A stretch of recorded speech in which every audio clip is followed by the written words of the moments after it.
Mes chers amis, bonsoir.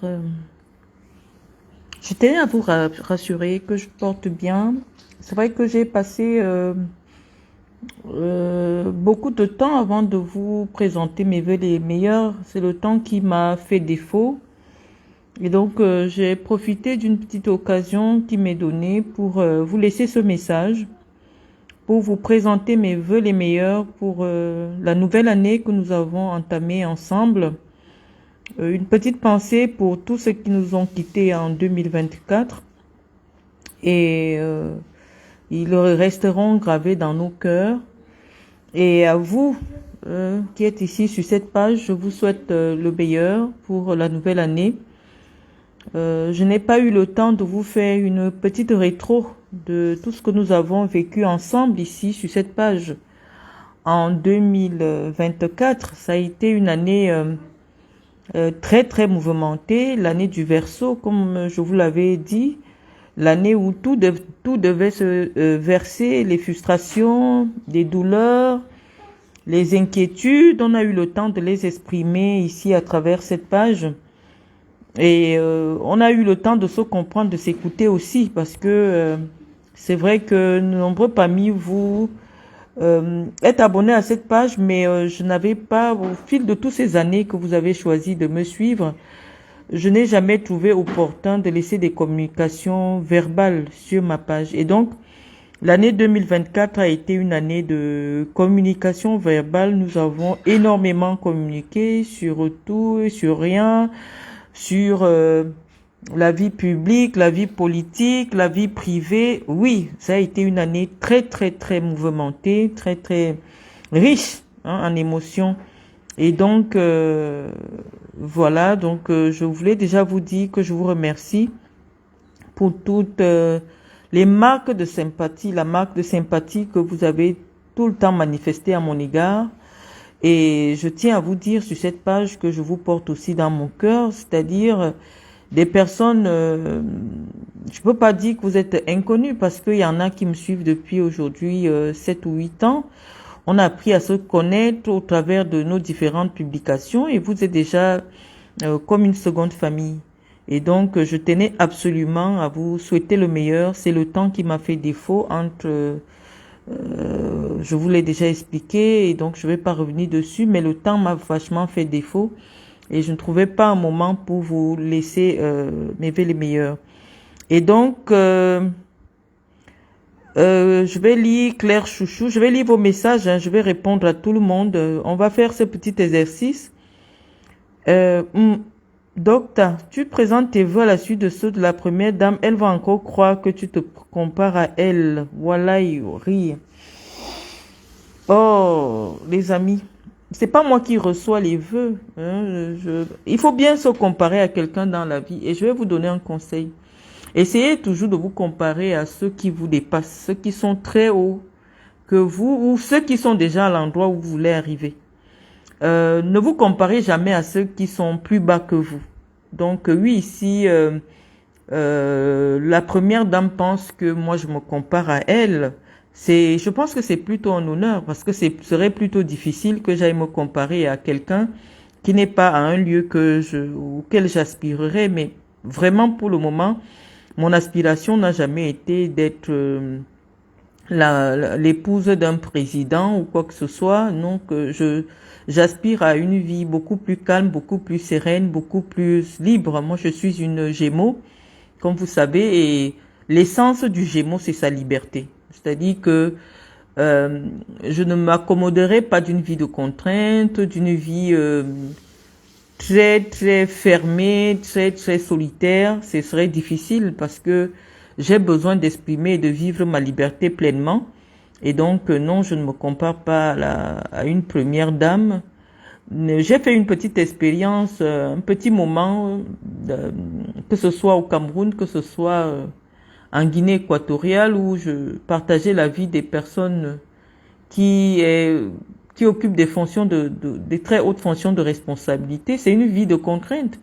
La preuve en est que jamais vous ne m'avez vu sur Internet m'exprimer au point où, lorsque certains vous expliquaient que Marlène Mvutu n'est pas une intellectuelle, vous avez pendant longtemps cru parce que vous ne m'avez jamais entendu mes points de vue sur des questions intellectuelles. Et je ne me présentais pas comme une personne qui exprime des opinions. Et donc, oui, pendant de longues années, pendant que j'étais obligée d'avoir un droit de réserve par rapport au fait que je partageais la vie de certaines personnes de manière officieuse, même pas de manière officielle.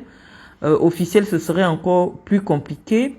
J'ai toujours fait le choix de me taire, de rester en retrait et de ne pas m'exprimer. Et donc, je pense que ce que j'ai voulu pendant longtemps dans ma vie s'est exprimé en 2024 parce que même lorsque mon père était en vie, le professeur Gervais Mundozé, le fait de notre très grande proximité et notre complicité intellectuelle et politique m'empêchait d'exprimer réellement mes opinions sur quoi que ce soit parce que c'était quelqu'un pour qui la règle d'or a toujours été le silence. Pour lui, le silence était une force. Le silence résolvait tous les problèmes. Et donc, oui, malheureusement, je n'ai pas réussi à m'approprier cette leçon qu'il m'a enseignée parce que moi, je pensais que lorsque je voyais la douleur dans laquelle il encaissait tout ce qu'il subissait dans l'espace public, sans jamais dire un mot et j'ai vu comment il a fini, c'est-à-dire que il est parti incompris, il y en a qui savaient réellement qui il était et d'autres sont restés dubitatifs de sa probité intellectuelle et morale et donc moi j'ai choisi de partager mes opinions, de dire ma part de vérité, de dire ce que je ressens. C'est vrai que moi je ne suis pas encore largement l'idée de laisser ma pensée dans des livres, je ne l'ai pas encore maturé, mais je pense que le professeur s'est beaucoup exprimé dans ses livres à travers des anecdotes, à travers des images, et donc il faut aller dans les livres écrits par le professeur Mundozé pour essayer d'appréhender sa personnalité. Et moi, je pensais qu'intellectuellement, c'était très compliqué, d'autant plus que lorsque on veut être proche des gens, on est amené à rencontrer les personnes de tous les milieux et donc dans certains milieux malheureusement la lecture n'est pas la première distraction donc il y en a qui préfèrent la transmission orale du savoir et je pense que le fait que je décide de commencer à m'exprimer m'a rapproché de plusieurs personnes. Claire Chouchou, moi je continue à te lire. Tu dis, Docteur, tu aimes le dérangement, hein. Tu sais bien que ces gens dorment sur ta page et le direct va tourner à ça. Si tu veux, on mise dès demain, tu vas entendre ça partout. Moi aussi, je suis Gémeaux. Attends, je lis ton message, hein, Claire Chouchou. Sont les battants et avec un caractère fort. Ça, c'est vrai. Moi, je suis vraiment le signe le plus impacté par le zodiaque, c'est-à-dire que toutes les caractéristiques d'un Gémeaux s'expriment en moi. C'est-à-dire qu'en même temps, je suis un être extrêmement solitaire, mais lorsque il m'est donné une opportunité de pouvoir exprimer l'autre partie, l'autre version de moi, ah non, je mets pas de gants. Je mets pas de gants. Aminata Gaye, ça c'est une Sénégalaise que j'ai découvert, que j'adore. Aminata, j'aimerais bien que Dieu nous donne l'opportunité de nous rencontrer pour de vrai. Tu es une très très belle personne que j'ai découvert ici sur ma page. Je voulais te dire que je t'adore et que reste la femme que tu es. Tu es une très belle femme noire avec de belles valeurs. Bonne année à toi et puis je t'adore, je t'adore. Paul Inakwanda, ça c'est une amie à moi que j'aime beaucoup, mais je sais pas si c'est son vrai nom. Paul Ina Panda, je sais pas si c'est ton nom. Tu es ma soldate. Je t'adore et je te souhaite une bonne année. Vraiment, que Dieu nous donne l'opportunité de pouvoir rester connectés. Manuela Cassi, bonsoir. Bonne année Dimitri, Marcel, bonne année à vous. On revient devant le... Marlène Guylaine dit qu'elle veut faire la paix avec toi en 2025. Les amis, vous voyez pourquoi j'ai à un moment donné bloqué les commentaires. Je sais que c'est vous qui entretenez les rivalités, les guerres entre des personnes qui en principe ne devrait pas avoir de problème. Parce que lorsque je sens des gens me clasher, je me demande, mais au fond, surtout cette Guylaine-là, on ne s'est jamais croisé sur un mec. C'est-à-dire que les mecs qui sont attirés par moi ou que c'est... Parce que moi, on n'a pas le même âge. Je pense qu'il y a au moins 20 ans qui me séparent de Guylaine Chapuis. Donc, on n'est pas de la même génération. Pendant longtemps que je vous ai pas montré mon visage et vous avez exprimé le fait que je devais être une femme de sa génération. Je vous ai publié il y a quelques jours des images en temps réel de moi. Non, je n'ai pas son âge. Guylaine pourrait être ma mère, même pas qu'elle pourrait être ma mère. Guylaine est largement plus âgée que ma mère parce que malgré le ravalement de surface, c'est-à-dire que lorsque quelqu'un fait ce que Guylaine a fait sur son visage et que on continue à voir des rides, parce que ce qu'elle a fait sur son visage, ça s'appelle, comment on appelle, c'est-à-dire on brûle carrément ta peau pour laisser générer une nouvelle peau. Et si vous voyez une femme de cet âge qui a fait ce type de traitement aussi radical, avoir encore les signes de l'âge, ça signifie que c'est une personne âgée. Et donc je pense que parce que peut-être qu'elle croyait que au-delà, parce que elle n'est pas la seule. Lorsqu'on entend la puissance qu'il y a derrière mon nom, on a l'impression, on s'attendrait à une femme d'un certain âge, mais ce n'est pas. Vous voyez qu'il y a un décalage entre mon âge et l'image que j'ai, qu'elle soit positive ou négative, mais j'ai une telle puissance médiatique qui fait que les gens s'attendent à ce que ce soit une femme d'un certain âge. Donc c'est normal que pendant longtemps, pour les quelques fois où je ne me montrais pas dans ma jeunesse, parce que oui, tout ce que j'ai fait comme erreur, les gens ne comprennent pas que ce sont des erreurs de jeunesse. On m'a obligé à être mature très tôt, mais j'étais très jeune. Je vous dis que lorsque j'ai décidé de devenir la présidente de la FECAFOOT, j'avais pas 30 ans. Et donc, comme j'existe depuis longtemps dans l'espace médiatique camerounais, il y en a qui sont convaincus que oui, effectivement, mon parcours, tout ce que j'ai eu à faire dans ma vie, sont réservés aux femmes qui ont déjà passé la soixantaine. Et donc, j'étais en train de vous dire, chers amis, que tous les conflits que j'ai, c'est à cause de vous. C'est-à-dire que les gens mendient, il y a des personnalités qui viennent ici sur les réseaux sociaux pour mendier l'attention. Il y a des gens qui sont très seuls dans leur vie, que ce soit dans les vies amoureuses, les vies professionnelles, et ces personnes meublent leur vie avec votre présence. Et donc, lorsqu'elles ont l'impression que vous les délaissez pour vous intéresser à une nouvelle personne, la personne devient leur cible de manière inconsciente. Vous avez vu, dès lors que j'avais décidé de commencer à prendre la parole de manière verbale pour m'entretenir avec vous sur les réseaux sociaux, j'ai vu toute la clique des blogueuses qui s'est jetée sur moi pour commencer à m'attaquer pour des raisons que je ne comprenais pas. Parce que moi, je suis jamais intervenue sur un point de vue dans des combats entre blogueuses. Je me suis jamais considérée comme une blogueuse. C'est pas de la condescendance. C'est que j'estime simplement que mon champ d'action n'est pas le leur. Et donc, leur préoccupation, si elles ne s'intéressent pas à moi ou si elles ne me vilipendent pas, ça ne me concerne pas. Mais dès lors que j'étais venue en 2024 m'exprimer sur mes propres frustrations, sur mes opinions intellectuelles et politiques, vous avez vu des gens qui ne peuvent même pas tenir la dragée avec moi lorsqu'il s'agit de faire un débat, se permettre de m'interpeller dans l'espace public. Et donc oui, cette proximité que nous avons du fait que nous partageons les mêmes internautes a fait que, bon, voilà, on peut retrouver certains profils qui m'interpellent de manière familière alors qu'on ne se connaît pas. Et donc oui, je réponds à cette question de Guylaine Chapuis, qu'en principe, depuis le début, je lui ai dit, je n'avais pas de problème avec elle et qu'elle soit revenue dans des sentiments maternels, parce que oui, je vous dis, cette femme, elle a l'âge de ma maman.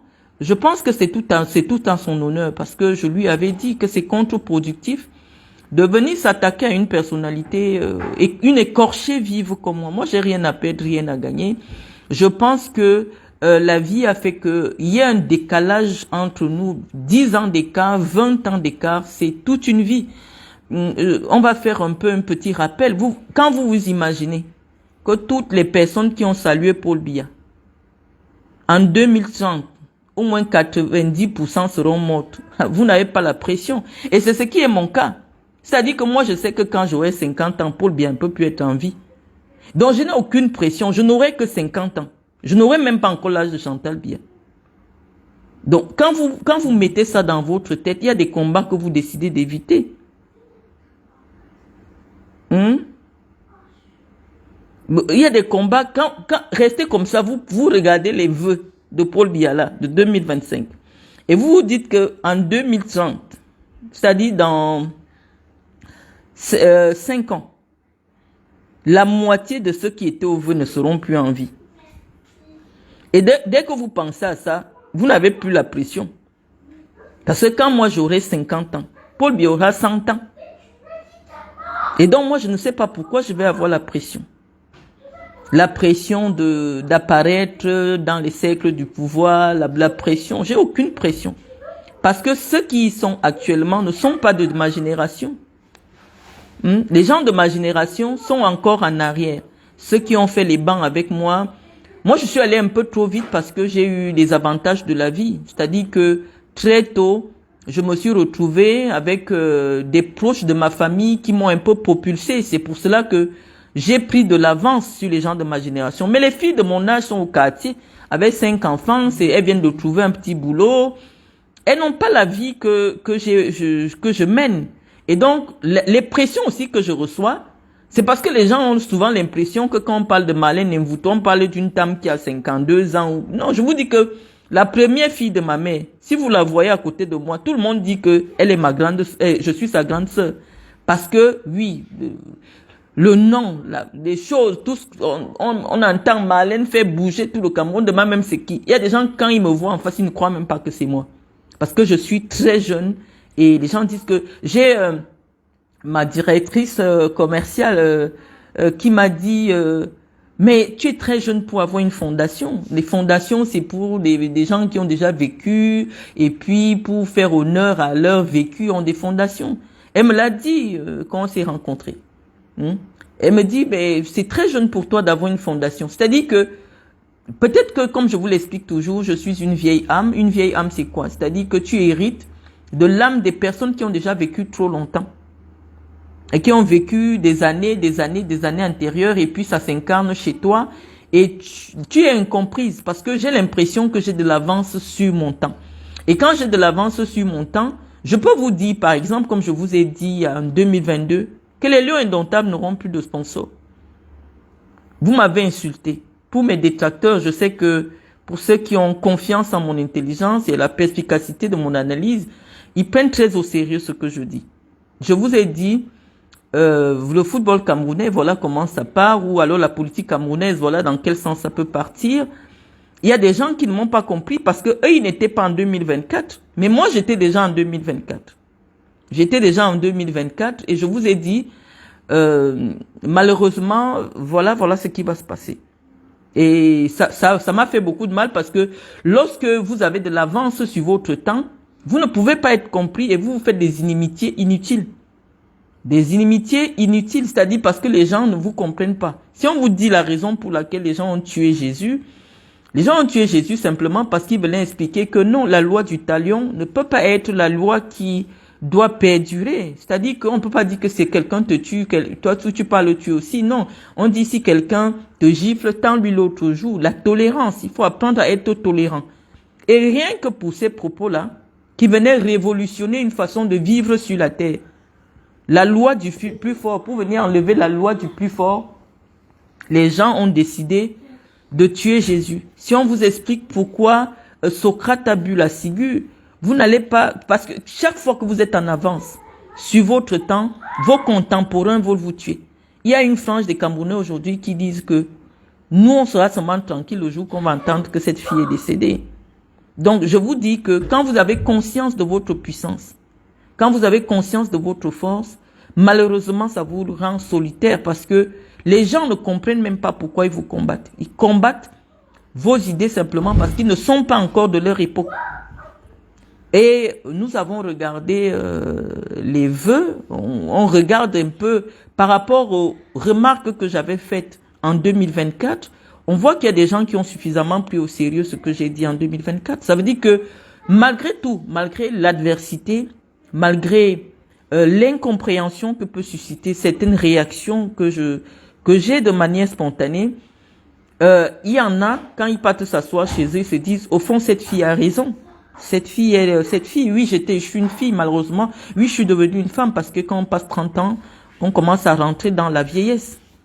Et donc, malheureusement, aujourd'hui, je vous fais la promesse de mettre un peu plus de... Oui, la sagesse. La sagesse veut aujourd'hui que je n'agisse plus seulement pour la spontanéité, que je prenne le temps de peser mes paroles, de peser ce que je vais faire, parce que oui, je vieillis. Je vieillis et la vieillesse impose une certaine carrure, un certain recul. J'ai vécu plein de choses aujourd'hui. J'entre dans ma 43e année, ce n'est pas une petite affaire, ça devient sérieux et donc, oui, des gamineries, un moment, il faut que ça s'arrête.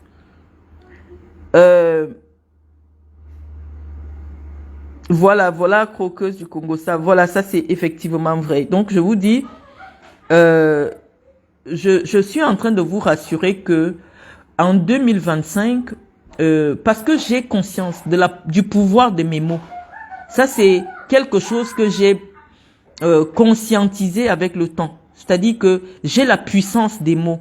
Et donc, je dois faire attention aujourd'hui parce que à travers mes mots, il y en a qui recouvrent de l'espoir et à travers mes mots aussi, il y en a qui se sentent frustrés. Donc, comme je suis consciente aujourd'hui de la puissance de mes mots, je ne ferai plus des boutades hasardeuses, que ce soit sur les tribus, sur les ethnies des gens. J'ai pris ce temps de réflexion, ces 3 semaines de fin d'année, pour essayer un peu de comprendre. Parce que tout le monde m'écoute. Même ceux qui, officiellement ou publiquement, disent ne pas apprécier ce que je suis, m'apprécient énormément. Et ça, ce point de réflexion que j'ai découvert m'a permis de changer d'avis, de changer de fusil d'épaule. Et donc, je vous rassure, parce que le simple fait, parce que ce sont les Camerounais qui m'ont donné une certaine crédibilité intellectuelle. Je suis consciente de ce que je sais. Mais les Camerounais ont besoin que ce qui sort de ma langue, de ma bouche, soit pour rassembler et non pour diviser. Et donc, j'ai pris des semaines pour réfléchir sur ce point parce que je vois les réactions violentes des gens qui sont parfois la manifestation et surtout la manifestation des douleurs qu'ils ressentent lorsque je m'inscris dans la stigmatisation. Et donc, je pense qu'aujourd'hui, je ne peux plus être une personnalité qui peut réfléchir ouvertement sur la stigmatisation ou alors sur des... C'est vrai qu'un intellectuel doit réfléchir sur tout. Mais je pense, surtout, vu mon statut, que je n'ai pas recherché. Parce que, au fond, les gens camerounais m'aiment énormément. Je ne sais pas pourquoi. Mais je pense que je ne dois plus être dit des choses uniquement parce que je pense qu'un intellectuel doit dire ce qu'il pense. Il faudrait que je me mette aussi à la place de ceux qui doivent écouter mon discours et prendre conscience du pouvoir de mes mots et de dire qu'au fond, mes mots ne doivent pas être des mots de division, mais des mots qui rassurent et des mots qui rassemblent. Donc, Sophie Résimon, ça c'est aussi une amie fidèle. Bonne année à toi. Et donc, je pense que je lis et je donne, je veux dire, je réponds à tous vos commentaires. Donc, j'ai laissé qu'on ait ce petit moment d'échange. Je lis tous vos commentaires. Et donc, j'étais en train de vous dire que, en réalité, les conflits ouverts que j'ai eus avec certaines personnes, vous avez vu que il y en a qui ont conscience aujourd'hui que mon nom ouvre des portes. Il y a des personnes, parce qu'elles se sont illustrées dans l'insulte publique de ma personne, se sont retrouvées en train d'être reçues dans les milieux réservés. Parce que elles ont conscience que si elles n'avaient jamais prononcé mon nom, qui allait les connaître en haut lieu pour les inviter? Et donc, vous devez savoir que toutes ces personnalités-là, toutes ces hautes personnalités de notre pays m'écoutent. Et parce qu'elles m'écoutent, parfois, elles ne sont pas en accord avec ce que je dis. Et elle instrumentalise des petites personnes des réseaux sociaux pour venir m'attaquer. Et donc, ça nous permet de revenir sur la rétrospective, de me justifier sur les raisons de mon revirement en 2024. Pourquoi en 2024, je décide de la rupture ouverte avec les gens du système. Vous vous souvenez, en 2023, j'ai fait l'objet d'une humiliation publique. Il faut remettre les choses dans leur contexte, c'est-à-dire que en 2023, en 2024, j'avais pas communiqué dans le sens de vous restituer tout ce qui s'était passé.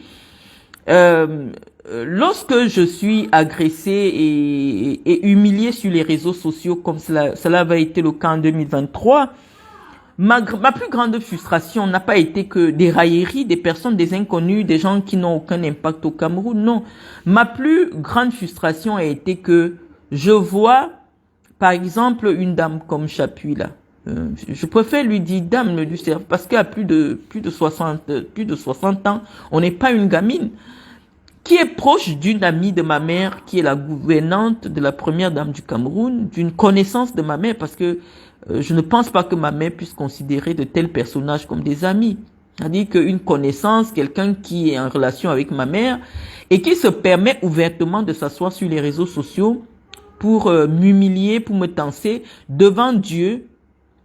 Lorsque cette dame fait son post où elle me dit que j'ai traité son mari de vieux blanc, c'est faux. Toutes mes communications sont sur ma page.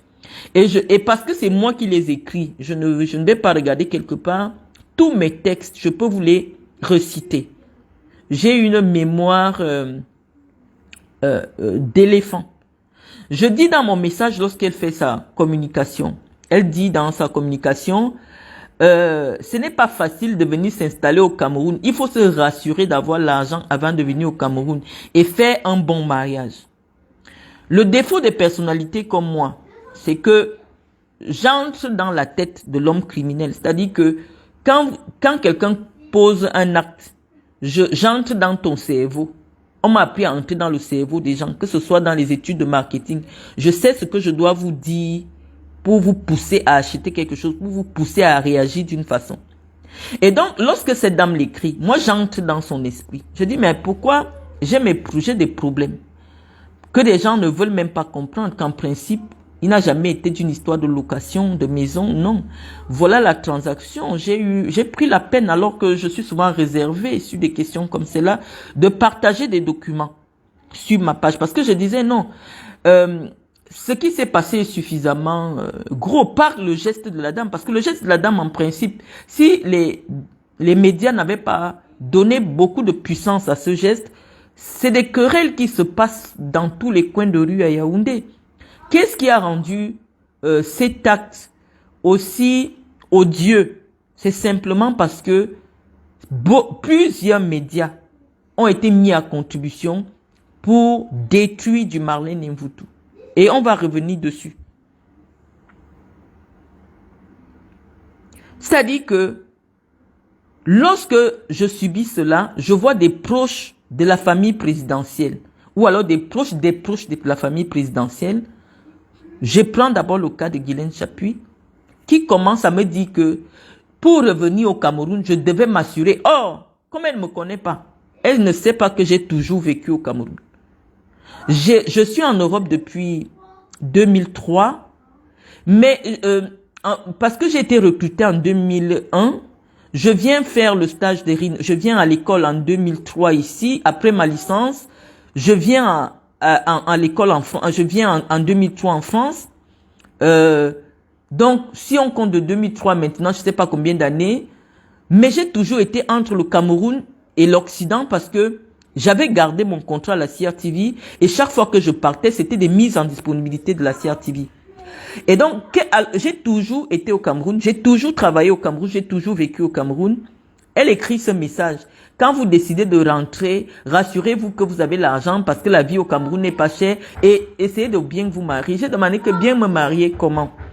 J'ai épousé un jeune homme qui est moins âgé que moi, qui démarre dans sa vie. Il n'avait pas encore eu l'héritage de son père était encore en vie. Mais j'ai fait ce challenge-là parce que pendant longtemps, les gens m'avaient collé l'image d'une femme vénale, c'est-à-dire qu'une femme qui est attirée par l'intérêt, parce que oui, à un certain moment de ma vie, j'ai côtoyé, ou alors les hommes avec qui j'allais, c'était des hommes dont le nom est associé à une forte richesse, une forte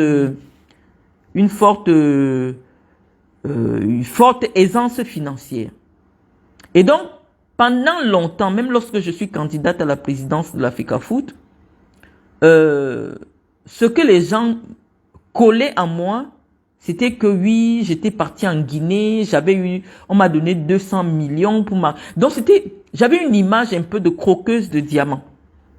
Et cette image me desservait parce que les gens ne voyaient pas l'intellectuel derrière la femme.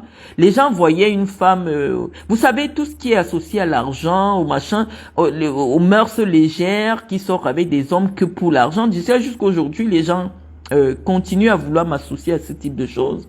Or, c'est le hasard qui a fait que je vive avec que je vive avec des joueurs de football, que après les joueurs de football, je me mette avec des hommes qui sont dans la politique et qui occupent de très hautes fonctions d'État.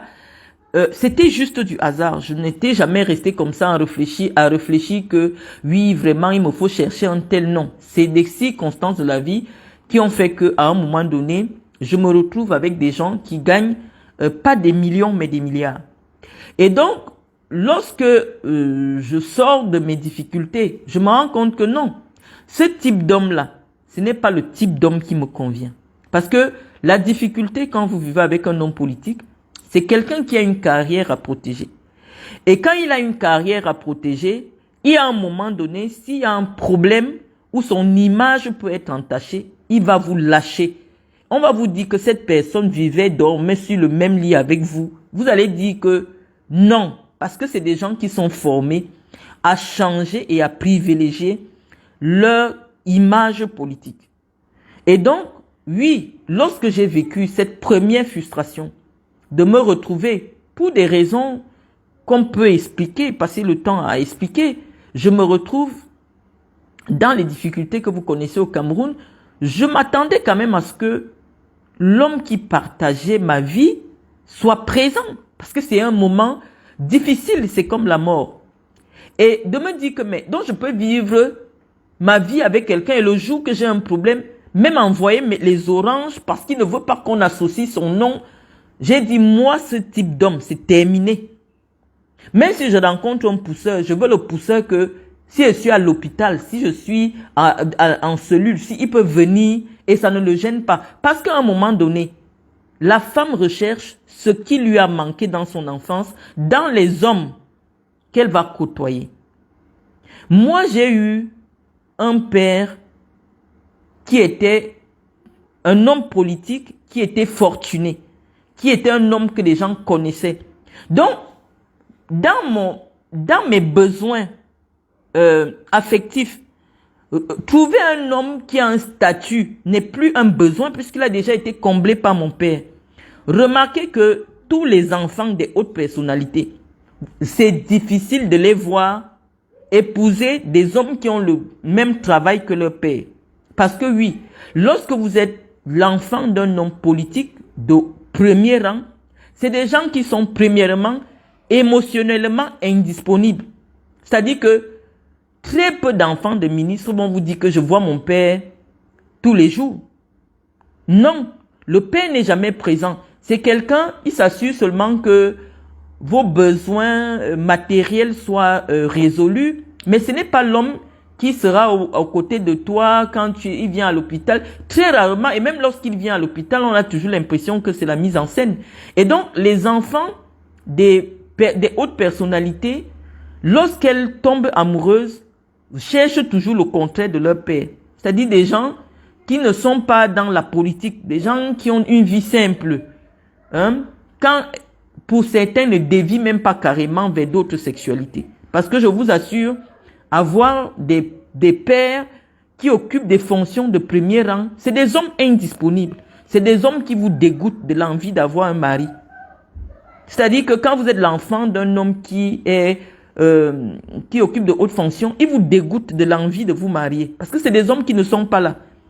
C'est des hommes à plusieurs vies. C'est des hommes pour qui la carrière politique est plus importante que la vie de famille.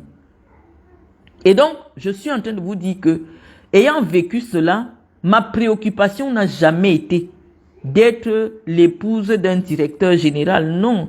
Ou alors d'être l'épouse d'un ministre, non. Lorsque je traverse cette difficulté, je me dis, il me faut un homme disponible.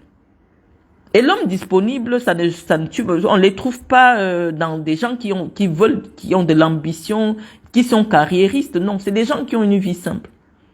Et c'est ainsi que lorsque mon époux qui était encore un ami très proche à moi, décide qu'il veut faire sa vie avec moi, sa carrière, sa vie, son argent, non, puisque j'étais certaine qu'en termes d'argent, j'en avais plus que lui à ce moment-là.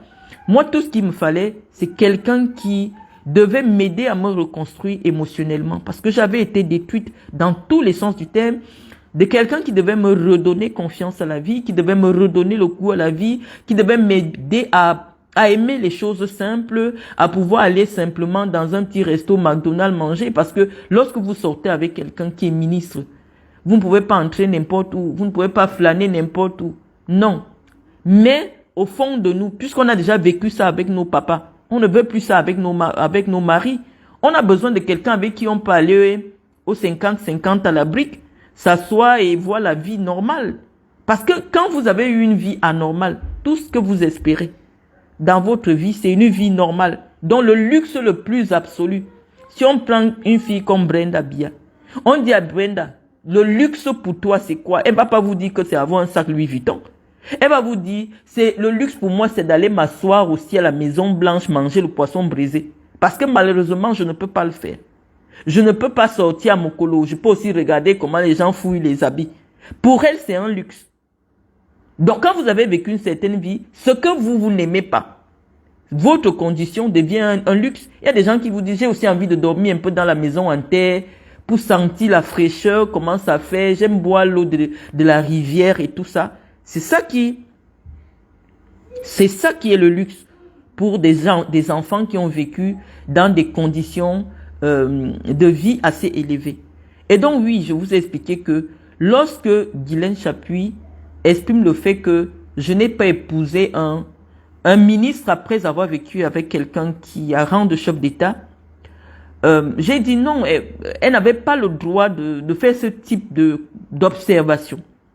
Et je lui ai répondu dans ma missive en lui disant, je n'avais pas la pression de reconnaître mes enfants, comme toi, puisque heureusement, moi mes enfants arrivent en France, mes enfants sont nés français. Nés français, pourquoi? Parce que leur papa est français. Je n'avais pas la pression des papiers. Je suis venu en France comme parent d'enfants français. J'ai toujours eu le titre de séjour de parent d'enfants français. Lorsque je pars au Cameroun et que j'ai subi tout ce que j'ai subi là, voilà, j'ai dit, bon voilà, je peux pas avoir le temps de venir encore m'asseoir en France pendant 6 mois, attendre qu'on me régularise et tout. Donc je prenais les visas, je venais constamment, surtout, d'autant plus que certains parmi mes enfants étaient dans des internats, je trouvais pas la nécessité. Mes petites sœurs, j'avais un appartement ici que mes petites sœurs occupaient, j'avais pas trop la pression de venir chercher quoi que ce soit en France. Et donc je n'ai pas compris sa réaction, j'ai trouvé ça offensant. Pour quelqu'un à qui je n'ai jamais rien fait et que j'ai accueilli gentiment sur ma page, sa réaction, je l'avais trouvée attakatoire, et d'autant plus que je découvre que elle est devenue entre-temps très proche d'une femme qui est en conflit avec ma propre maman. J'ai directement fait le lien. Je vous ai expliqué que lorsque je suis agressée, la première personne qui a les images de mon agression, c'est cette dame qui était devenue l'acolyte de Guylaine Chapuis, et vous avez bien compris que c'est une dame qui est sur les réseaux sociaux. Hein, c'est une dame qui est sur les réseaux sociaux. Elle se rend compte des clashs des réseaux sociaux. Vous voyez que même la première dame, elle est très informée de tous les gens qui insultent sur les réseaux. Tout le Cameroun est sur les réseaux sociaux. Détrompez-vous les amis. Dès lors que vous branchez votre caméra et vous décidez de vous exprimer et de parler aux Camerounais, Même, il y a que peut-être le président qui ne va pas vous connaître.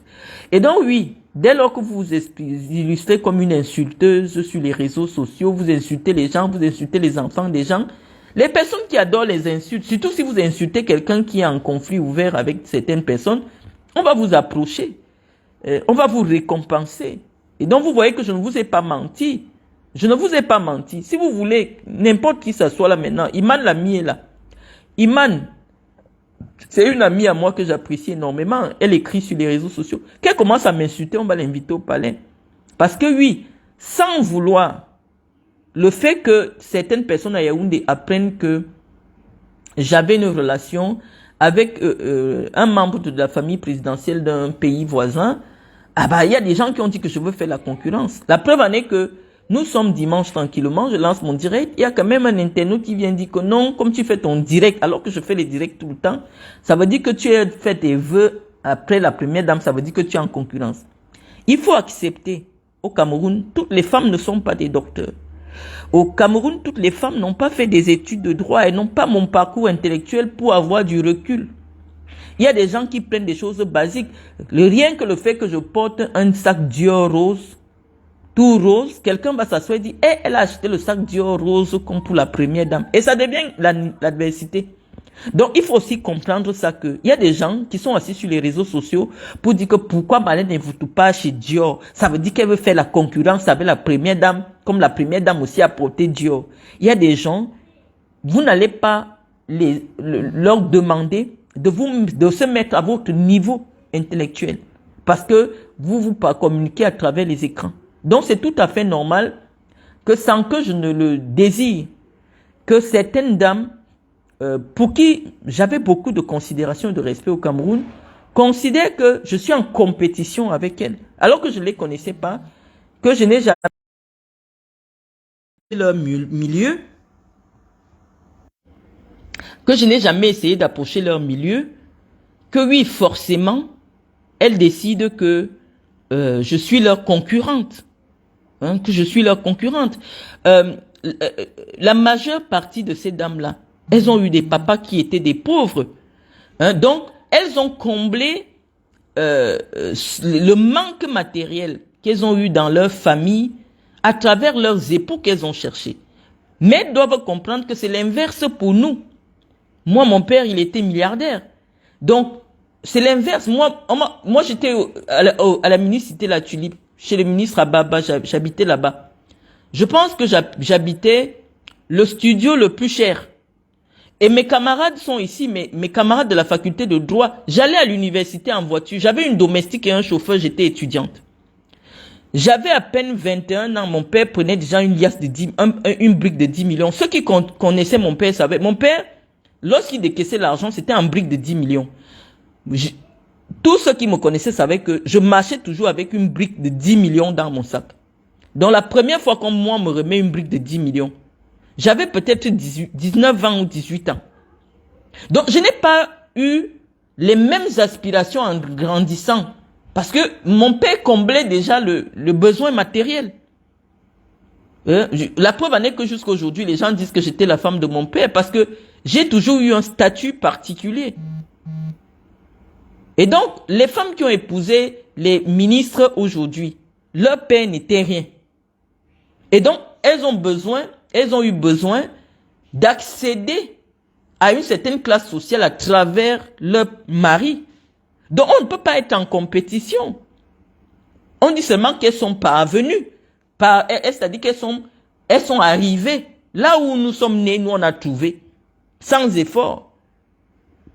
Donc, en principe, la compétition ne devrait pas exister. Mais le monde serait meilleur si tout le monde comprenait tout. Les gens ont besoin de l'adversité pour vivre. Il y a des gens qui ont compris que si j'insulte telle, je la dénigre, je peux avoir un billet pour venir au palais. Et ça ne peut pas cesser. Parce que je vous avais expliqué que en réalité, c'est ça. Vous avez vu des nouvelles venues. On va citer Matozwa, qui n'espérait jamais aller à la présidence de la République. Mais on l'a vu hier à la présidence de la République. Hein? Grâce au clash, elle est arrivée à la présidence. Or, il y a des femmes porteuses de projets. Il y a une femme aujourd'hui qui est martyrisée par le régime. Hein?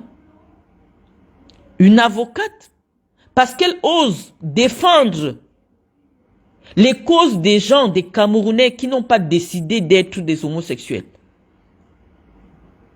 On torpille une maman comme celle-là. Alors qu'il y a beaucoup de choses à dire sur l'homosexualité dans les milieux, dans les sphères, les hautes sphères de l'État. Mais personne ne se lève pour dire laissez cette vieille tranquille. Voilà les femmes qu'on doit honorer à la présidence de la République. Parce que ce n'est pas évident d'être une avant-gardiste, de dire que commencer à combattre quelqu'un qui n'a pas choisi sa sexualité, c'est comme si dit que quelqu'un né albinos, on doit aussi le jeter en prison. Oui, les gens demandent les mandats politiques au Cameroun, mais quelle a été l'avancée dans le développement humain? Quelle a été la loi qu'on peut attribuer à notre président pour les 42 ans qu'il a passé? Quel est le changement? Il a trouvé que les femmes votaient déjà. En France, lorsqu'on vous parle lorsqu'on vous parle par exemple de Mitterrand, Mitterrand associé à l'abolition de la peine de mort en France. Lorsqu'on vous parle du président, comment tu l'appelles? Ça dit qu'à chaque président dans les pays où les gens comprennent la politique, on associe parce que on vote pour lui parce qu'il promet un changement radical dans l'avancée du pays. Et chaque époque, lorsqu'on parle du général de Gaulle en France, c'est la place de la France dans le monde. Parce que la France avait perdu son prestige.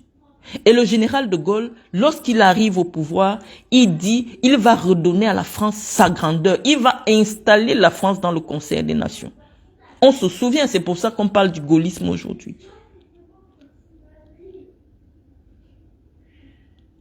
Donc, on parle de celui qui vient avec le mariage pour tous. Il décide que il vient avec le mariage pour tous. Il donne le droit à tous les citoyens de se marier. Ça reste. François Hollande est venu avec le mariage pour tous. Donc, à chaque président, il y a une avancée majeure dans les mentalités, les mentalités. Bon, 42 ans, il y a eu quel changement? Si en 2025, on poursuit une dame, une combattante de la liberté, simplement parce que elle dit que non, Brenda Bia n'a pas choisi d'aimer les femmes. Elle n'a pas choisi parce que c'est dans les gènes. L'information sur la sexualité est dans les gènes. Personne ne peut accepter une sexualité qui t'exclut de la société. Ce n'est pas pour le plaisir. Et parce qu'elle le dit, dans un pays où, oui, on peut déjà quand même trouver au moins 10 millions de personnes homosexuelles. Les gens sont tranquilles. On torture une pauvre maman de 70 ans. Quand elle va mourir là, oui, vous allez mettre les ripes. C'est pour ça que parfois, on est tellement déçus de la jeunesse camerounaise qu'on dit, on ne veut plus vous prêter main forte intellectuellement sur les combats qui devraient être les vôtres. Non, on ne peut plus stigmatiser quelqu'un en 2025 à cause de sa sexualité. Ce n'est pas encourager, non, c'est pas encourager les gens non, c'est simplement que scientifiquement, en 2025, on a établi que ce n'est pas toi qui choisis ton orientation sexuelle. Que ça peut tomber sur n'importe qui. Tu peux faire tes enfants. À tout moment, ça arrive. Alors que c'est un couple hétéro pur et dur. Ça veut dire que c'est la nature qui choisit, malheureusement. Ça existe depuis la nuit des temps. Et donc, en 2025, personne ne doit plus être persécuté. Simplement parce qu'il décide, parce qu'elle décide d'utiliser les trous de son corps comme on veut. On doit commencer aussi à mettre ceux qui font la pipe en prison.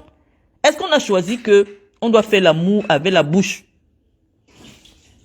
Non. Si on va dans les écrits bibliques, on dit que la bouche de quelqu'un ne doit pas toucher le sexe. Si on doit rester dans la chrétienté pure. Mais vous voyez que la sexualité a tellement évolué avec les mentalités. Les gens font des fellations. Mais si on se base sur le plan judéo-chrétien, la fellation doit être interdite. Puisque la Bible dit, ne mets jamais ta bouche sur le sexe de quelqu'un. Donc oui les amis, votre mentalité doit évoluer. Et parce que votre mentalité évolue, le président doit être quelqu'un qui est de votre temps. Qu'il comprend, un homme qui comprend les enjeux du moment. Les avancées scientifiques du moment. En 1930, on ne savait pas que, en fait, la sexualité est une information contenue dans les chromosomes. Et que on ne pouvait pas choisir et que on ne savait pas qu'on pouvait guérir on pouvait vivre pendant 30 ans avec le VIH. En 1980, on ne savait pas ça. Mais la science a tellement évolué. Aujourd'hui, on peut avoir le VIH et vivre pendant 40 ans avec le VIH, même 50 ans avec le VIH. On peut faire des enfants alors qu'on est porteur du VIH. Et donc, effectivement, étant donné que la vie évolue, vous ne pouvez plus rester avec les hommes du passé. Quand on finit de vous expliquer ça, vous ne comprenez pas pour vous. C'est déjà un exploit que quelqu'un réussisse à être debout pendant une heure. Et comme la personne peut rester debout pendant une heure, non, vous devez redonner la personne. Mais on ne peut plus rien faire pour vous. C'est pour ça qu'on a dit que nous, on reste sur le côté, on vous regarde. Quand ça va cuire, ou quand vous allez arranger, vous allez nous appeler. Parce que notre cerveau ne peut plus être en adéquation avec votre façon de penser. Pourquoi? Parce que quelqu'un tient de 1 heure de temps debout, il mérite encore à plus de 92 ans d'être président. Parce qu'il peut tenir debout 1 heure. Vous voyez que intellectuellement, nous ne sommes plus en harmonie. Nous qui avons non seulement percé le voile de l'ignorance grâce à la connaissance, mais et qui vivons dans d'autres sociétés plus émancipées. Ça devient difficile pour nous de partager notre destin avec vous. J'essaie de vous expliquer ça dans des termes moins offensants quand on dit que non, nous on ne parle plus. On ne parle plus, pourquoi? Parce que on se dit que non, Dieu nous a enlevés de là parce que nous on était déjà trop évolués pour vivre avec les Camerounais. On était déjà trop évolués. Parce que tu oses dire que ne publiez plus l'intimité du président. Il y a des gens qui te cherchent pour te tuer. Alors que c'est tout à fait logique. Alors que maintenant ils appliquent ce que je leur ai dit. Mais ils veulent te tuer pour ça. Parce que tu dis que non. Nulle part dans le monde, on ne filme le président dans son intimité en pyjama. On ne fait pas ça. Oui, parce que tu l'as dit publiquement. Pourquoi c'est toi qui dis? Mais vous nous avez envoyé l'image. Pourquoi on dise quelque chose? On dit que non, sur le plan de la communication, c'est notre formation. On ne doit pas montrer le chef d'un État avachi sur une chaise, perdu, égaré. Ne faites pas ça. Les gens nous cherchent pour nous tuer. Donc, nous ne sommes pas les gens de votre époque. Parce que, malheureusement, nos parents nous ont très vite enlevés parmi les gens de notre culture pour nous envoyer là où les gens sont en train de chercher comment ils vont aller vivre sur la lune.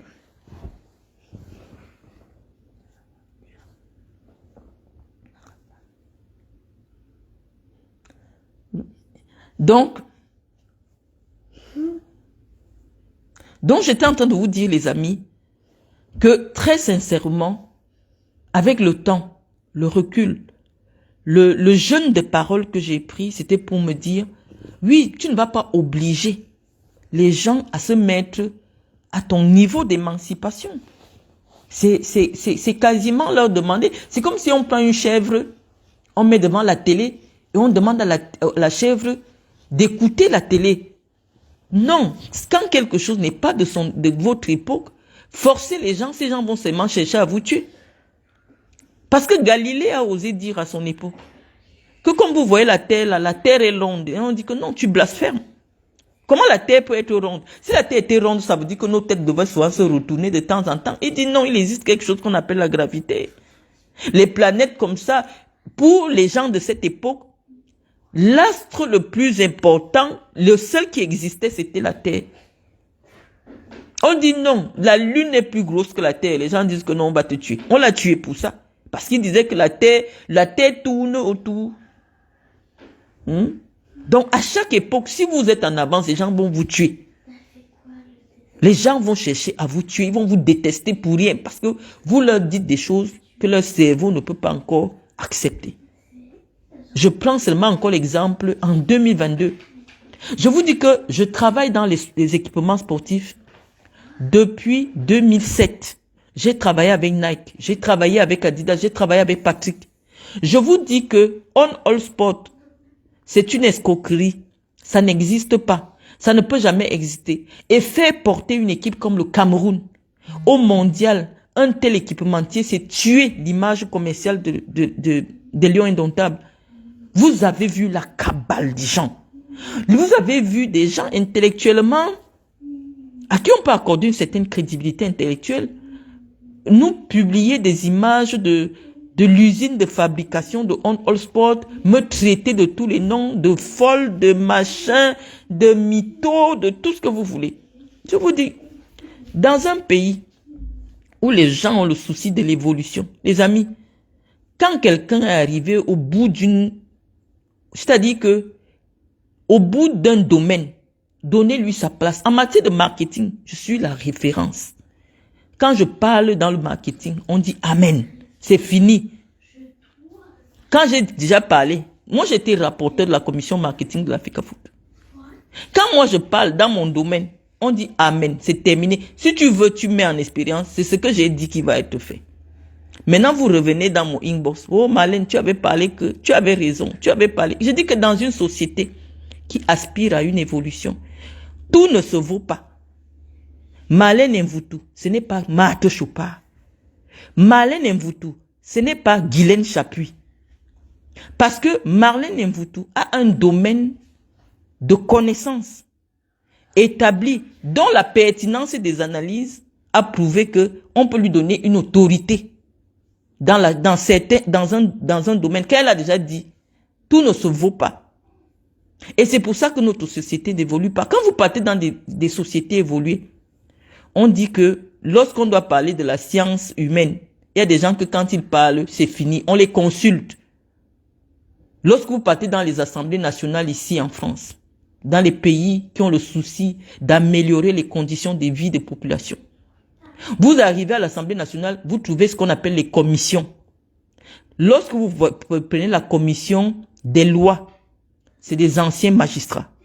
C'est des anciens, je sais pas, des professeurs de droit. C'est eux qui tablent. C'est eux qui tablent sur les lois. Donc quand ça sort de là, il n'y a plus le débat. Parce que c'est les sommets des sommets qui se sont assis pour sortir ça. Il n'y a plus le débat. Lorsque on parle de la commission éthique, lorsque ces gens réfléchissent sur des questions éthiques, il n'y a plus le débat parce qu'ils ont une certaine autorité dans le domaine.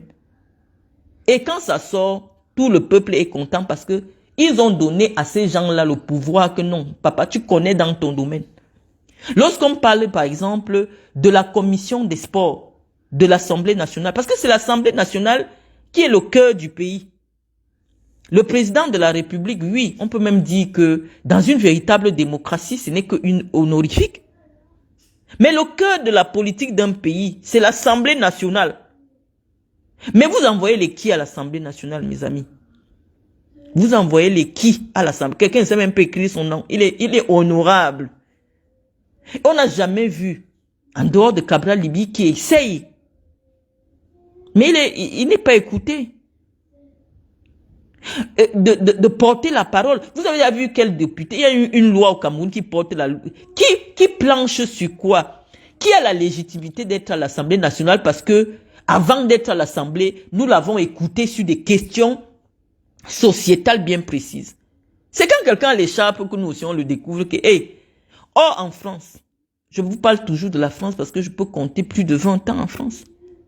Je suis en train de vous dire qu'en France, lorsque quelqu'un arrive à l'Assemblée, nous-mêmes on sait déjà dans quelle commission il va siéger parce que ce soit dans les associations, que ce soit dans ce qu'il fait, le gars a la crédibilité dans ce domaine. Et quand il s'assoit pour plancher sur la question de l'avortement, parce qu'il est médecin, il est gynécologue depuis, on est sûr que c'est le propre, la loi qui va sortir là, il n'y aura plus de débat. Parce qu'il a la crédibilité dans ce domaine. Lorsqu'on prend vos députés là, on pose comme ça, qui parmi a la crédibilité d'une question sociétale? Personne. On a l'impression qu'on fait du parachutage parce que dans la construction de la politique camerounaise, qui est d'abord une politique charismatique, c'est-à-dire que le pouvoir au Cameroun est un pouvoir charismatique. Si on enlève Paul Biya, la politique au Cameroun n'existe pas. On s'arrange donc que la personne la plus importante en matière politique soit le président. Mais il faut porter au pouvoir, parce que vous allez vous battre cette année pour amener des gens qui doivent vous conduire en 2035. Cette année-ci, parce que je vous dis que je fais mes vœux, mais je veux vous rendre conscient de l'acte que vous allez poser en 2025, que vous devriez justifier à vos petits-enfants. L'acte d'irresponsabilité que vous vous apprêtez à poser pour votre pays. Non, on a fui. Mais pensez à vos petits-enfants, les amis. Et ce n'est pas seulement la présidence de la République. Je vous ai dit la présidence de la République, dans une véritable démocratie, ce n'est que honorifique. C'est pour ça que le président a des pouvoirs exceptionnels. Mais ce qui détermine la vie du pays, tous les changements dont vous avez besoin, ce sont les parlementaires. Donc, ayez le courage, vous qui voulez le changement, ce n'est pas seulement au président. Le président peut être en haut là. Mais toutes les personnes qui sont à l'Assemblée ne se préoccupent pas de la vie des Camerounais, des questions pertinentes sur la légalisation ou non de l'avortement au Cameroun. Ça, c'est une question qui reste floue dans notre pays. Est-ce qu'une femme qui a été VIOL, 2L, VIOL, accent aigu, muet, a le droit de garder le fruit de cet acte odieux? Cette question n'a jamais été soulevée dans notre pays. On préfère la laisser tabou. Toutes les femmes continuent à se faire avorter de manière clandestine. Personne n'a jamais porté cette question particulière. Parce que on laisse en suspens, on dit que c'est pas important. Non, l'avortement devrait être encadré au Cameroun. Oui, moi par exemple, je pense que j'aurais pu porter une loi sur l'encadrement des loyers au Cameroun. Parce que c'est une question qui est importante. À tort ou à travers, oui, je suis associée aujourd'hui à une affaire de loyer, même comme je n'ai jamais été une locataire indélicate. J'ai des loyers en Vogada qui coûtent quand même un demi-million. Mon bailleur ne m'a jamais pris en défaut de non-paiement. Mais puisque ma personnalité a associé une affaire de loyer, on devrait prendre cette question au sérieux. Si le SMIC au Cameroun est officiellement de 36 000, les loyers devraient s'aligner au niveau des salaires au Cameroun. Mais qu'est-ce qui se passe? Ceux qui financent la politique au Cameroun, ce sont eux qui ont les immeubles. Quelqu'un construit l'immeuble, il met un appartement, 300, 400 000. Je vous dis qu'en France, on tient compte du fait que le loyer de quelqu'un ne doit pas dépasser 33% de ses revenus. Donc, quand vous partez louer une maison de 400 000, vous devez apporter la preuve que tous les mois, vous avez 1 200 000 tous les mois dans votre compte. Et quand on dit 400 000 là, c'est pour que vous puissiez vivre à Yaoundé. Vous voyez des couples de fonctionnaires, ils sont deux, ils gagnent 450 000, mais ils partent prendre le loyer de 400 000. C'est pour payer ça comment? Et 400 000 là, c'est juste pour avoir 2 chambres. Les bailleurs n'ont plus peur de fixer le prix des loyers à Yaoundé. Vous arrivez quelque part à Bastos, c'est grave. Vous voyez un truc de 2 chambres, quelqu'un vous dit 800 000 une chambre plat. Parce qu'il n'y a pas l'encadrement, il n'y a pas une loi qui bloque les loyers camerounais à un prix. Et alors que tous les éléments, tous les instruments juridiques existent au Cameroun pour plancher sur cette question précise. Le premier instrument juridique que le Cameroun dispose, c'est quand même la mercuriale sur les prix du foncier. Il y a une mercuriale au Cameroun sur le prix du foncier. Donc on sait que le terrain en Gousso coûte 50 000 au mètre carré. Et donc, si quelqu'un a 20 mètres carrés ou 30 mètres carrés, il ne doit pas vous taxer ça à 400 000. Donc, en principe, il y a déjà les instruments juridiques. Mais aucun homme politique ne veut prendre cette question particulière sur lui et plancher dessus et proposer. Non, les gens sont plutôt occupés à dire qu'il faut changer. Je vous dis qu'actuellement, la Paul Biya est comme le roi, la reine d'Angleterre. C'est-à-dire que, de manière honorifique. Donc, vous allez vous battre en 2025. Pas pour changer uniquement le président, parce que si vous changez le président et vous prenez des gens qui ne savent pas écrire leur nom, parce qu'ils vous ont donné le pain et la sardine, vous dites honorable, honorable, rien ne va bouger, les amis. Lorsqu'on vous parle des gens qui ont porté le pays des Lumières qu'est la France, on va vous parler des Badinter. Il n'a jamais été président de la République. On va vous parler des lois Simone Veil. Elle n'a jamais été présidente de la République. On va citer des lois, on va citer des hautes personnalités, les personnalités les plus respectées même de la France, qui ont porté ce pays dans le domaine des Lumières. Ça n'a jamais été des présidents de pays. Appropriez-vous cette conscience-là. Que toute place en politique, toute est importante. Même vos conseillers municipaux. Vous vous plaignez qu'il n'y a pas les poubelles sont partout. Non, le président, ce n'est pas son rôle. La politique, il dit qu'il définit. La constitution du Cameroun dit qu'il définit la politique générale. Il dit que vous devez vivre dans la salubrité. Maintenant, l'application de cela, c'est vous qui choisissez vos représentants dans les conseils municipaux. Vous vivez dans un quartier comme Etoudi. Vous êtes là, vous acceptez qu'il y ait la poubelle. Et on vous dit que vous avez le maire, c'est vous qui êtes un problème, ce n'est pas le président, les amis. Ce n'est pas le président.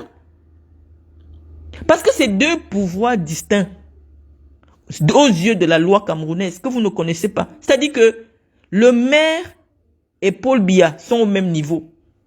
Le maire est le Paul Biya de votre ville. Ça, vous ne savez pas ça. C'est-à-dire que aux yeux de la loi, Paul Biya, à un niveau, Paul Biya, le Paul Biya de votre endroit où vous vivez, c'est votre maire. Si vous ne lui demandez pas les comptes, pourquoi vous allez sauter? Venir seulement demander les comptes à celui qui a étudié.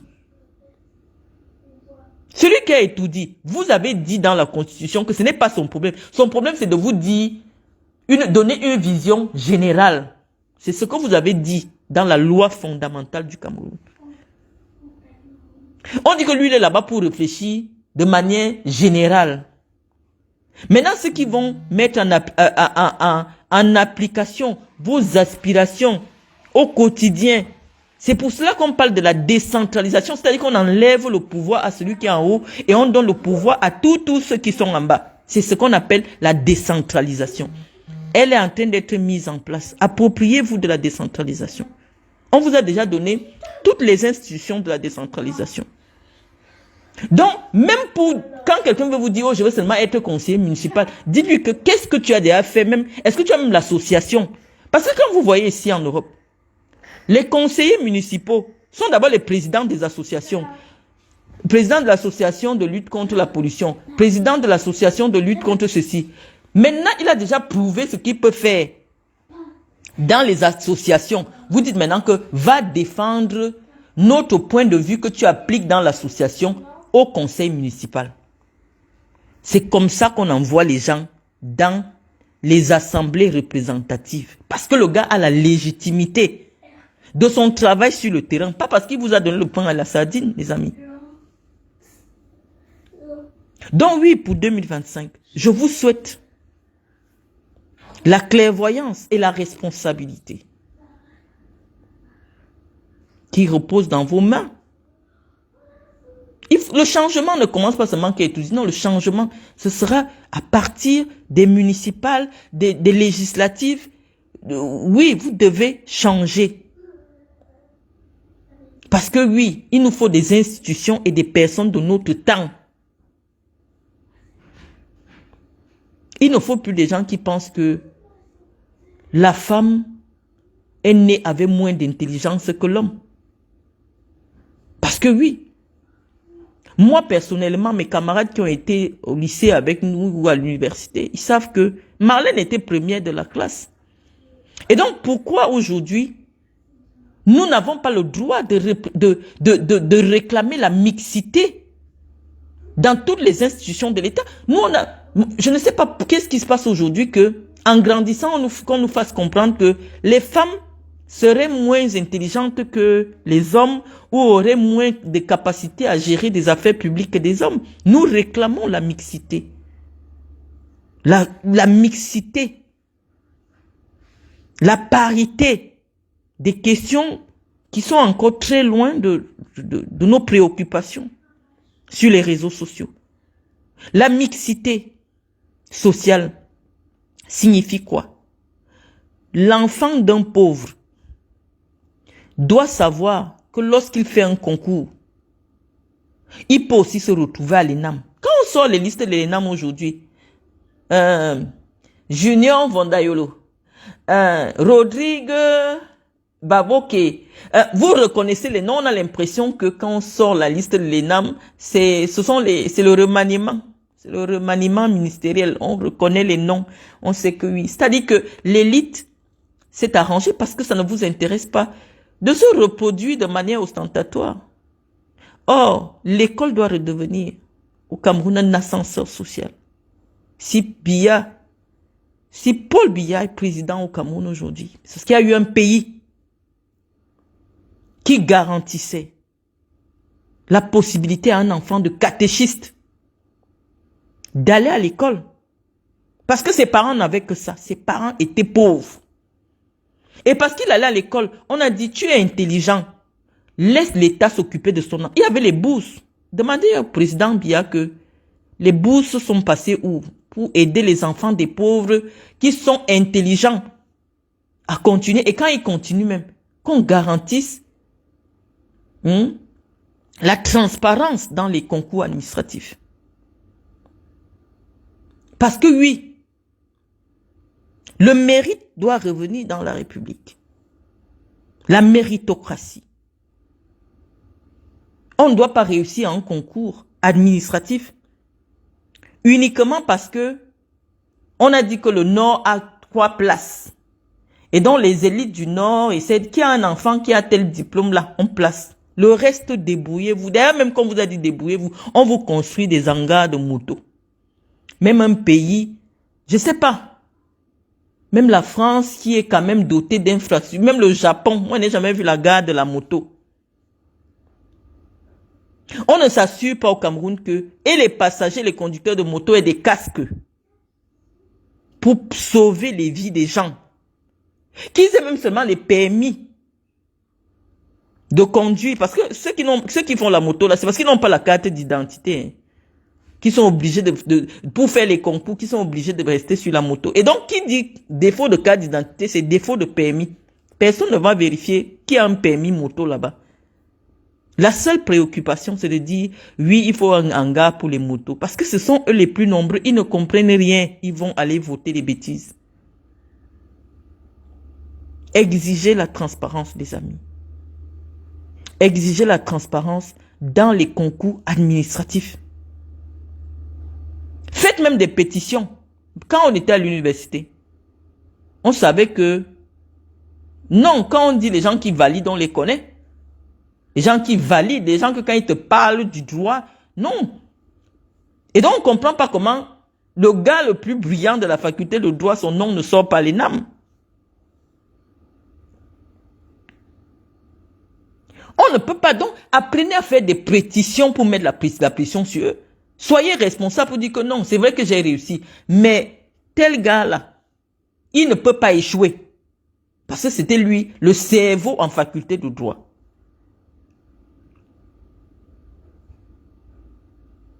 Apprenez à être exigeant vis-à-vis des gens. Qui sont vos employés? Parce que un membre du gouvernement, c'est votre employé. Le président de la République, c'est votre employé. Vous avez décidé de lui donner votre pouvoir parce que c'est vous qui avez le pouvoir. On dit que c'est le peuple qui a le pouvoir souverain. Paul Biya, c'est votre employé, ce n'est pas votre chef. C'est vous qui lui dites, on te place là pour que tu travailles pour nous. Donc, il doit vous rendre des comptes. Ce n'est pas un royaume. C'est le royaume qu'on dit que parce que ton père, ce sont tes ancêtres qui s'étaient battus pour qu'on ait cette terre et parce que tu portes leur sang, tu seras notre roi. Non. En République, c'est vous qui choisissez la personne qui va conduire vos aspirations. Donc, je suis en train de vous dire, les amis, en 2025, soyez exigeants. Le temps n'est plus à la flagonnerie. On est en train de vieillir, les amis. On est en train de vieillir. Vous allez finir de prendre les pains, la sardine et 2000. Et après quoi? Apprenez à avoir faim, les amis. C'est quand tu as faim que tu réfléchis. C'est pour ça que les chrétiens et peut-être les musulmans savent que c'est dans le jeûne que Dieu te parle. Apprenez à avoir faim, les amis. Lorsqu'on remplit votre esprit avec la nourriture, les gens dansent les pains spaghettis, les gens sont dans les futilités, votre esprit ne se lève pas. Apprenez à avoir faim. Ceux qui font la 16, les grands scientifiques ici, ils te disent que moi, pour réfléchir à telle loi, je m'abstiens de coucher avec les femmes, je m'abstiens de boire de l'alcool. C'est comme ça qu'ils découvrent les lois que vous avez fait. Vu là, ils ont créé la lumière, ils ont créé Internet parce que personne ne connaissait une copine à Zuckerberg quand il cherchait comment créer son Facebook. Vous avez vu le film de Facebook. Toute la période que Zuckerberg cherchait comment créer Facebook, il n'avait pas la femme. Il ne buvait pas l'alcool. Il n'avait pas l'argent. Il a demandé un prêt de 1000 € à un de ses amis qui était un enfant de riche. Il lui a donné un prêt de 1000 €. Et il est devenu le milliardaire qu'il est aujourd'hui. Parce qu'il a eu faim. Donc on ne doit pas insulter quelqu'un qui a faim. On dit que le choc... C'est-à-dire que...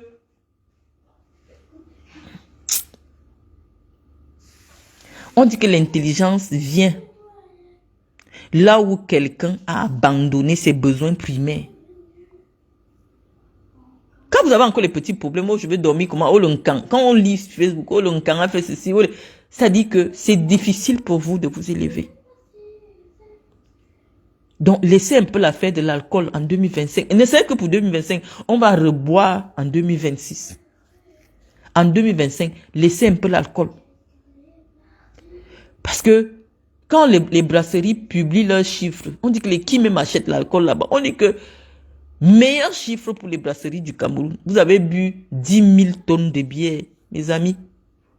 Même les filles font la concurrence. Ou les influenceuses, elles s'asseyent, elles montrent comment elles alignent le charter de Guinness. Soyez sobre en 2025. Parce que c'est votre avenir qui se joue. Ça peut basculer du jour au lendemain. 2025 là, c'est pour ça que j'ai même eu peur de vous souhaiter bonne année. Parce que mes esprits me disent que ce ne sera pas une bonne année. Et je n'ai pas envie de vous marquer bonne année et que en décembre 2025, on ne soit pas bien.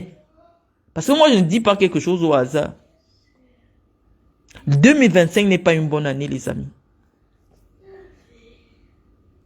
2025, quand je reste, je me couche, je tourne dans tous les sens. C'est pas une bonne année. C'est pour ça que vous avez besoin d'être sobre. De ne pas boire l'alcool. Il faut être vigilant. Parce que l'année ne sera pas bonne. Malheureusement. Vous savez, 2025, lorsque vous additionnez tous les chiffres de 2025. Est-ce que vous savez ce que ça vous donne comme chiffre? Ça vous donne le chiffre 9. Le chiffre de la maturité. Le chiffre de l'accomplissement. 2025 vous donne le chiffre de l'accomplissement. Donc, allez réfléchir dessus. Que Marlène nous a dit que 2 plus 0 plus 2 plus 5 égale 9.